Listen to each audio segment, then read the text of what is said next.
আসলে শিবিরের প্যানেল যেহেতু ওনারা বলছে যে অনেক ধরনের মানুষ আছে, তবে প্যানেলের কথা না বললাম, কিন্তু শিবির গুপ্ত রাজনীতি করে এটা সবাই তো জানে। আর আছে ওদের ভোট ব্যাংকের কথা যে বলছে, সেটা কম হোক বেশি হোক নাম্বার তো আমি জানবো না, কিন্তু আসলে আশেপাশের অবস্থা দেখে বোঝা যাচ্ছে।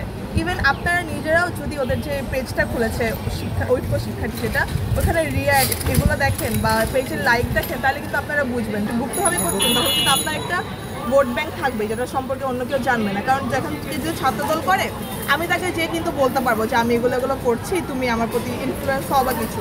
বাট কেউ যদি ভিতরে ভিতরে রাজনীতি করে, আমি কিন্তু তার কিছু জানবো না, সে উল্টা আমার আইডিওলজি নিয়ে অন্য জায়গায় ইউজ করতে পারবে।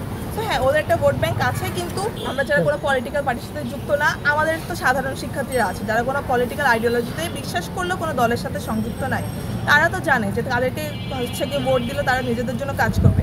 আমাকে ভোট দিলে আমার কোনো পিছনে কোনো দল নাই, আমি অবশ্যই শিক্ষার্থীদের জন্য কাজ করবো।